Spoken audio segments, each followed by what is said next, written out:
നിന്റെ കവളെന്താ ചുവന്ന് കിടക്കുന്നത്? വല്ലതും തേച്ചോ? ഏയ് ഞാനൊന്നും തേച്ചില്ല. ജന്മനാ എന്റെ മുഖം അങ്ങനെയാ. അസൂയ. മുണ്ടും നേരിത് മാറ്റി ചേച്ചി സാരി ഉടുത്താ മതിയായിരുന്നു. ഞാൻ സാരിയാണല്ലോ ഉടുത്തിരിക്കുന്നേ. ഓ, നീ കണ്ണാടി വെച്ചിട്ടില്ല.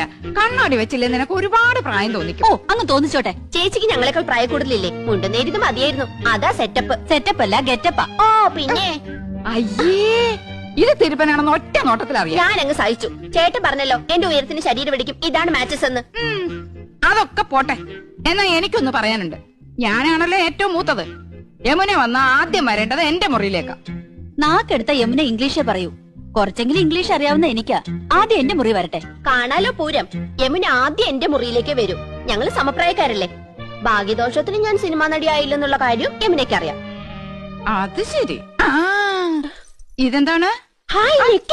എവിടുന്ന ചേച്ചി? എന്റെ കൂട്ടുകാരി ഭവാനിയുടെ അടുത്തുനിന്ന് കടം വാങ്ങിച്ചതാ. ഇതൊന്ന് കെട്ടിത്തന്നേ. എന്റെ പൊന്നും കൊടുത്ത ചേച്ചിയല്ലേ, ഇത് എനിക്ക് തരുമോ? എനിക്കിതാ ചേച്ചി. അപ്പൊ രണ്ടുപേർക്കും വേണം ഇല്ലേ? എന്നാ ഞാൻ പറയുന്നത് അനുസരിക്കണം. യമുന ആദ്യം എന്റെ മുറിയിലേക്ക് വരുന്നു, പിന്നെ നിന്റെ മുറിയിലേക്ക് വരുന്നതിന് മുമ്പായി ഞാനിത് നിനക്ക് കൈമാറുന്നു. ഒടുവിൽ നീ അത് ഇന്ദുവിന്. എന്തു പറയുന്നു? സമ്മതിച്ചു. എന്നാ ഇതൊന്ന് കെട്ടിത്താ.